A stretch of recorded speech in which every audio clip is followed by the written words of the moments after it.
Okay. We're back at it. You're watching Pokerface Outside Looking In. Once again, my name is Amari Collins. And I'm Jacoby Youngblood. Alright, now we have our special guest up here today. We have Terrell Snipes, president of 100 Black Men. Give him a hand. We have the president of SAA, Mr. Michael Johnson. And our main guest, Dr. Kevin Rohn, the vice chancellor. What we're going to do now is just ask some questions. We're going to ask our own questions to get some information from these prominent leaders on campus. And we'd also like for the crowd to interact with us. Tell us a little about your organization as the president, your job title, and everything. Well, like you said, I'm the president of 100 Black Men here at NCCU. The overall concept of the 100 began in 1963 in New York. And the men that founded this, such as Jackie Robinson, he was one of the founding members. They wanted to build communities where African Americans would thrive, because back then African Americans, during the civil rights movement, and so they wanted to build communities for the youth, so that they would grow up and to be successful in their lives. And another question: what is your your biggest accomplishment, your greatest accomplishment within 100 Black Men? Within 100 Black Men, we have our greatest initiative, which is called Mentoring the 100 Way. And basically what the Mentoring the 100 Way is, it's a national initiative where men of the 100 will go out to various high schools, various middle schools, and to mentor the youth and African Americans. Our motto, what they see is what they'll be, is very significant, because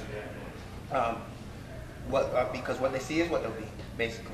And these mentors, they go out and teach them. They do academic, they also do social, so that these men will grow up to be successful, just like they are, just like their predecessors.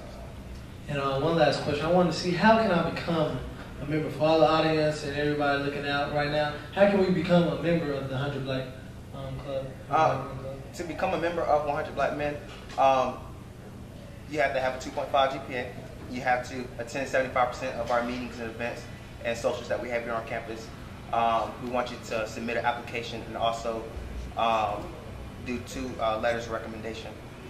Okay, that's great. Can we give them a round of applause, please? The president of 100 Black Men. A little bit about how you think SAA is helping to improve negative images of brothers on campus here at NCCU. Like Snipe said earlier, what you see is what you get.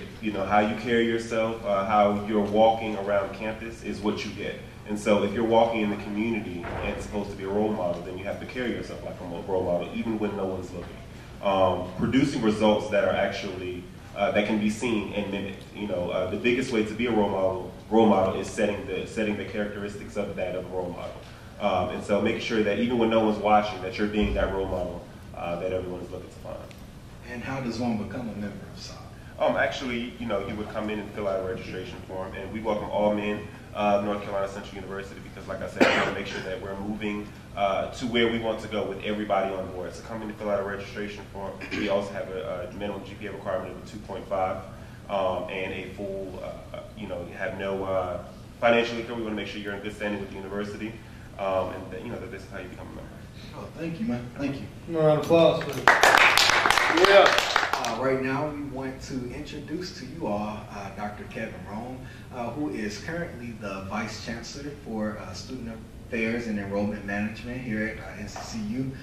Recently, Dr. Rohn accepted a position to become the President of Lincoln University in Jefferson City, Missouri. And right now, we are privy to hosting Dr. Rohn. We're one of the few people to be able to get this information from Dr. Rohn, to talk to him about this process and to talk to him about some of the great things that he's done in NCCU since this announcement hit the campus announcements maybe a week or maybe a week and a half ago. Dr. Rohn, so if you can just kind of tell us a little bit about your rise to the presidency. I can just say it's been a blessing. It's definitely not something that one could say, I did this, or this, and it made it happen. It's probably been just a lot of maybe coincidental things that have come together. I truly believe that if one works hard, it pays off.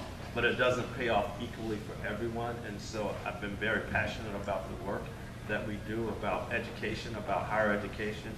And I've been willing to take a lot of jobs in a lot of different places, far away from home, close to home. And I guess as a culmination of all those experiences, it's ended up being the opportunity to be president of an institution. Great. That's great. That's great. I wanted to, as a student, I just wanted to know, what was your greatest accomplishment here at North Carolina Central? Out of the many things you have done for this university, but what has been your greatest accomplishment here? I guess I don't look at it that way, and I tell anybody, the only thing I did here was my job, you know, and I think that's all I did, and I personally don't think that people should be overly recognized for doing what they're supposed to do or what they're paid to do. So I can't say that there's, I guess there are a few things that stand out. When I arrived here, I looked at the registration process as it was occurring. It was still occurring, where you would bring a large group of people together from different offices and it would disrupt the campus. And I immediately said, we're going to eliminate this and go to more of an online registration process. And now students don't have to stand in the long lines and get sent from office to office the way they were just 5 years ago. And I don't think students realize we've only done this type of registration that we do now for the past 5 years. I think about being in a position to help students to continue their education and to impact scholarships. And to me, that's what's more important, when you can see a student who's a good student and struggling and just needs a little help. And I've been able to provide funds. The Eagle Service Center, I think, is a great, something that students experience. The Centennial Scholars Program, I think that's something that hopefully will be at North Carolina Central for many, many, many years and can impact generations of African American males. But they're just a lot of little things that people may not think are significant. But when I came here, we still sort of had like house mothers in the residence halls. I mean, we had career residence directors.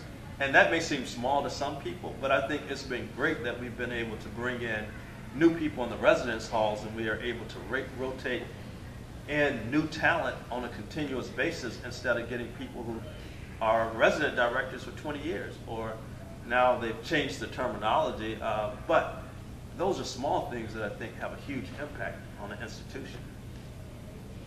My next question for you, Dr. Rohn, would be,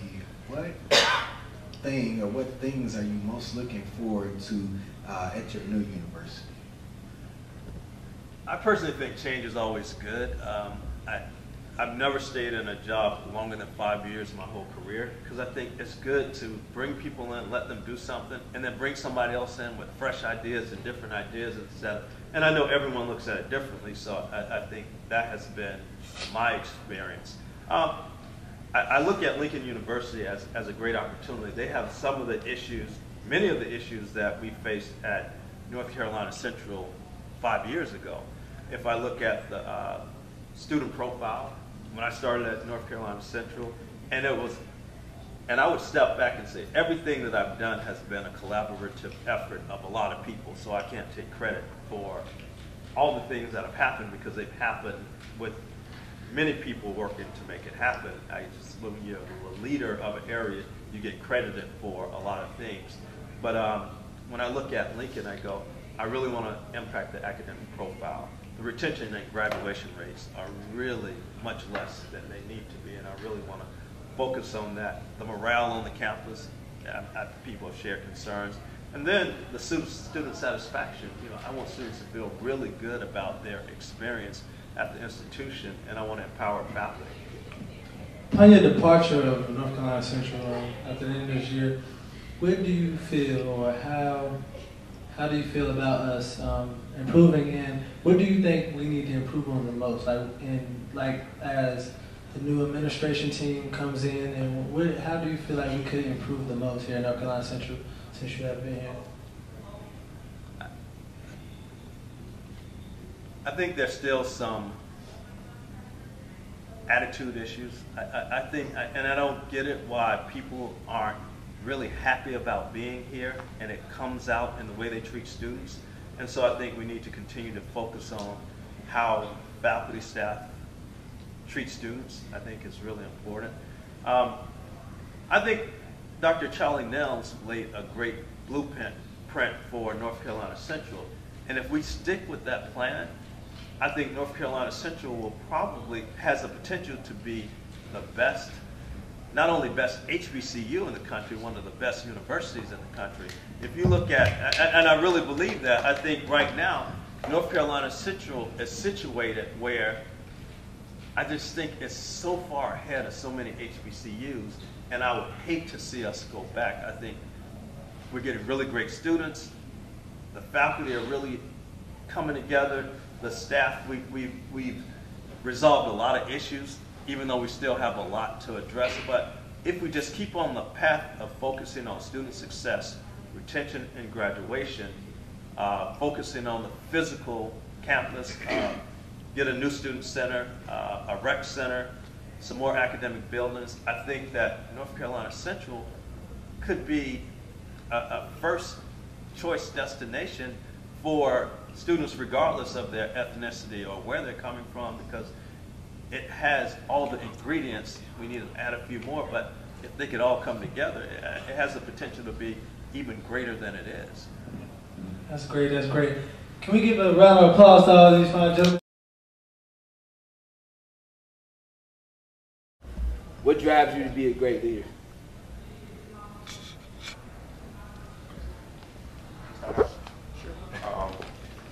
I think what a lot of people miss out on is to me, life is how many people you positively impacted. How many people can you help change their lives? How can you be that set role model? So what powers me as a leader is just being the example of affecting others, how to positively affect others. And so a lot of the things that I do is to basically help others become better leaders. And so, I don't think that you can have enough leaders. And so helping someone mature as a leader, we need that, especially as an African-American male race. We're not stepping up to the plate and maturing the way that we need to. So being able to help people get to that level, especially African-American men, that really powers me to do what I do on a daily basis. What drives me to be a leader is my peers and my youth, and also where I come from. I'm a product of a single parent home, and basically when I come to Central, I have to teach my brother how to be this example for a student in college. Also the youth, I do a lot of mentoring. I recorded over 50 hours of mentoring over the past 2 semesters, just basically teaching kids how to become strong black men. And so that drives me to want to be a more effective leader, because like I said, time and time again, what they see is what they'll be. You really have to show them that, yes, you can, even though you're a part of a single parent home, you can still go to college, you can still be successful, and that's what drives me to be a leader. Thank you all, thank you all. Rocking with us tonight, y'all have attended the first show of Pokerface, Outside Looking In. Once again, I am Amari Collins. And I'm your co-host, Kobe Youngblood, and be looking out for us on our next show. DJ Rock us out. It's like Cornwall.